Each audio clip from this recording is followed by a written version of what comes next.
21 जून का दो महत्व है।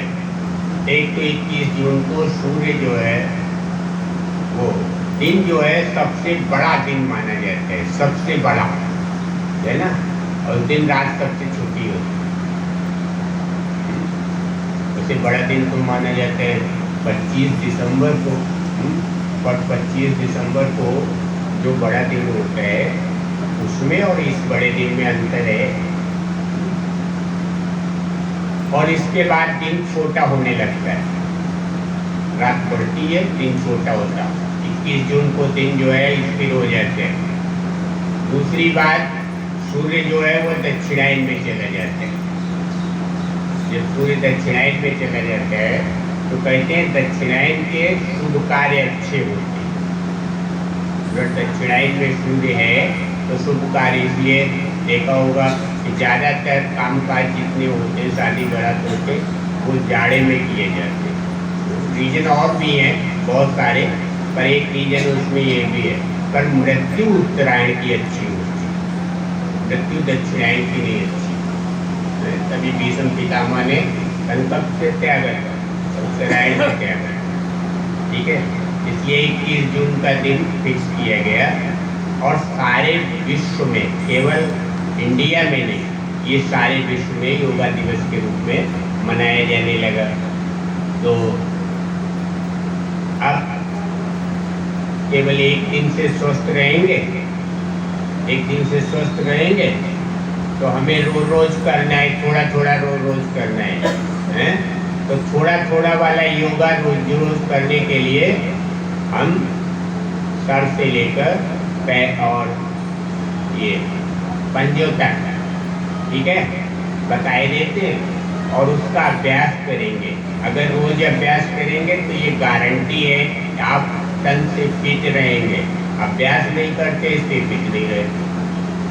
समझे? करके इस उंगली को घुमाते हुए और आँखों को चारों ओर घुमाते रहो।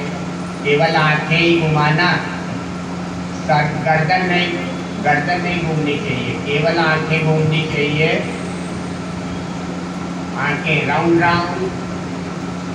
अगर 5 बार इधर से घूमी है तो 5 बार दूसरी तरफ से भी घूमनी चाहिए। अब दूसरी तरफ से भी 5 बार कर लो, ठीक है। अब उसके बाद में देखो, ब्रेन जो है, ब्रेन का भी योगा करना चाहिए। ब्रेन और हार्ट का जो योगा, सबसे बढ़िया योगा है अनुलोम विलोम। अनुलोम विलोम से ब्रेन की नसें खुलती हैं और हार्ट जो है फिट रहता है। तो चलो अनुलोम विलोम करो, एक नाक से खींचो और दूसरे नाक से छोड़ो। करना आता है ना? चलो पकड़ो जल्दी जल्दी, 5 बार इधर से तो 5 बार उधर से।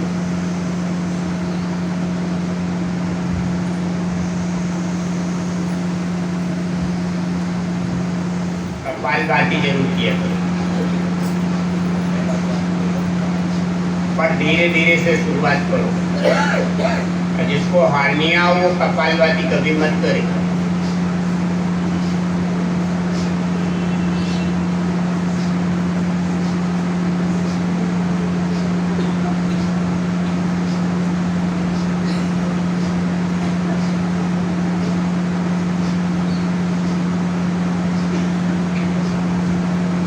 अगर इसको आप कई बार करें, 20 बार तक, तो अच्छा, एक बैठे बैठे का एक और है, ठीक है, बटरफ्लाई। ऐसे इस तरह से, ये बैठे बैठे का एक्सरसाइज है, इसलिए इसको भी कर लो। इससे भी बहुत सारे रोग ठीक होते हैं बटरफ्लाई से, पर कुर्सी वाले नहीं कर पाएंगे। जमीन वाला ये आइटम है, कुर्सी वालों का नहीं है, ठीक है। देखो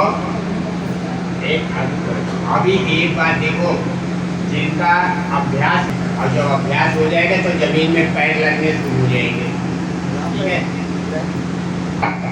उन लोगों की गर्दन दर्द करती, रात में सो जाओ तो मेरे गर्दन सीधी ही नहीं होती। तो क्या करना है, सीधी जब ना हो तो थोड़ा योगा कर लो गर्दन का। तो क्या करना है, पहले एक आंखों से कंधा देखो,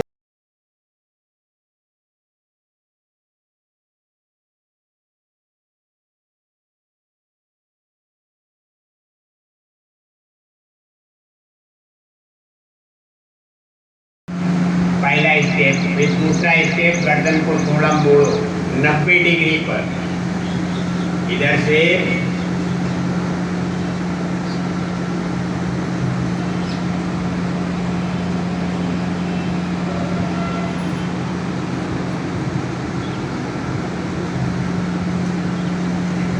और उसके बाद ऊपर नीचे सांस भरते हुए, सांस भरते हुए ऊपर ले जाओ।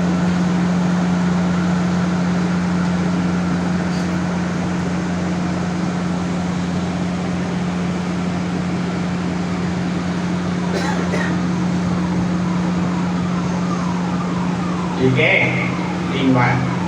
फिर उसके बाद राउंड राउंड गर्दन को धीरे धीरे घुमाओ।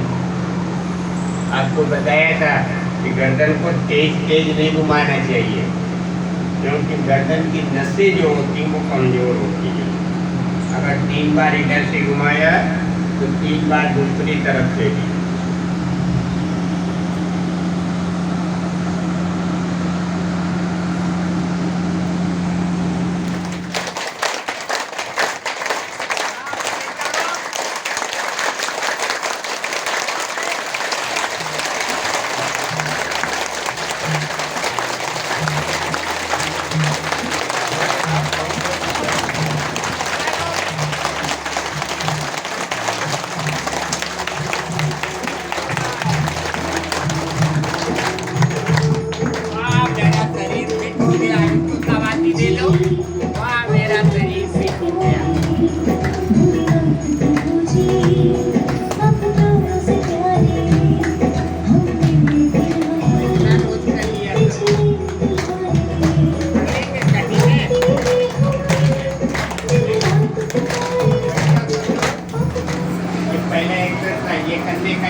थोड़ा होता है, ठीक है।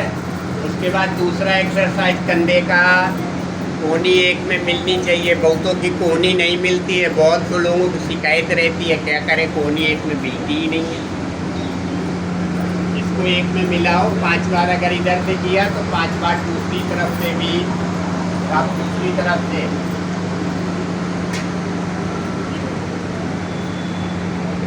ये कंधे का दूसरा स्टेप। कंधे का तीसरा स्टेप, देखो हाथ ऊपर जाए तो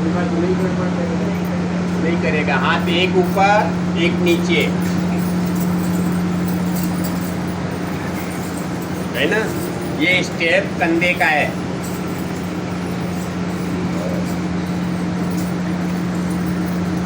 ये कंधे का दूसरा स्टेप है, तीसरा। उसके बाद कंधे का चौथा स्टेप, दोनों हाथ आगे, थोड़ी जगह और। ये कंधे का है। गर्दन भी पीछे जाए, गर्दन भी, हाथ भी नहीं, गर्दन भी पीछे जाए। अगर 5 बार इधर से किया तो 5 बार इधर से करो। हाथ दोनों सीधे रहे, हाथ सीधे नहीं, दोनों सीधे हाथ, ठीक है। ये गर्दन का हो गया। ये देखो केकड़े की तरह उंगलियां चलनी चाहिए। केकड़ा देखा है, जिसको अपने देहाती भाषा में गेंगटा कहते हैं, अपने हरदोई में गेंगटा कहते हैं। जिसने केकड़ा न देखा यूट्यूब पे देख लो, केकड़ा यूट्यूब पे बहुत तेज चलता है, ठीक है। 10 बार कम से कम करो और फिर इसको जितना ज़्यादा बढ़ा सको। उसके बाद लड्डू बनाओ, लड्डू, अंगूठा अंदर, लड्डू बनाओ। हलवाई लोग जो यहाँ होंगे वो सब जानते होंगे। देखिए कितना एक नियम है प्रकृति का कि तन का, भोजन का अलग अलग हिस्सों में अलग अलग प्रभाव पड़ता है। पानी ठीक ना तो किडनी के ऊपर उसका इफेक्ट पड़ जाता है। अगर ओवर ईटिंग करेंगे तो लीवर की प्रॉब्लम शुरू होगी। मतलब जो बीमारियां भी बनी है वो हमारे भोजन के साथ अटैच हैं। बहुत कुछ लिखा है परंतु फॉलो नहीं किया अभी तक। इसीलिए प्रॉब्लम आ गई तन के लिए। उसके लिए कितना कुछ करते हैं, और इस भारत की इस टेक्निक को, इस पद्धति को अब जाकर विश्व ने माना, जबकि सारा संसार बीमार हो गया है। 1800 ईस्वी तक केवल 5% लोग बीमार होते थे। ये तन की बीमारी कब से शुरू हुई है? पिछले केवल 200 वर्षों से। आप समझ सकते हैं, द्वापर और कलयुग में भी इंसान तन के द्वारा परेशान नहीं होता था, मानव के द्वारा परेशान होता। किसी ने हमला कर दिया, किसी ने लूट लिया, किसी को कत्ल कर दिया, ये समस्याएं थी जो आपस में लूट छोड़ देते क्या किया, पर तन की समस्या नहीं थी। तन की समस्या ऐसी होती, किसी को होती थी तो वो जो संकल्प करता था वो ठीक ही हो जाता था। इतनी हम कहानियां पढ़ते हैं, पिता का बच्चा बीमार होगा, उसने भगवान को बोला मेरा जीवन ले लो, मेरे बच्चे को बचा दो। 5 साल बचने के बाद पिता चला गया और बच्चा ठीक हो गया। बहुत ऐसी कहानियां हम सुनते हैं, रियल में कहानियां सुनते हैं। मतलब कि तन के रोग भी केवल 200 वर्ष पुराने हैं, और जो मेडिसिन है ये भी 100 वर्ष पुरानी है सिर्फ। कारण क्या था? क्योंकि जो प्रकृति से हमें नेचुरल चीजें मिलती थी वो हम खाते आ रहे थे, उसके कारण आज से 200 साल पहले कोई नहीं करता था योग। ये तो पिछले 20-25 साल से शुरू हुआ है, जब से बाबा रामदेव जी ने थोड़ा लोगों को जाकर शुरू किया, तब पता लगा था। किसी को पता ही नहीं था लोग क्या होता है। केवल 2-4-5% को पता होता है जो थोड़ा बहुत अटैच होता है।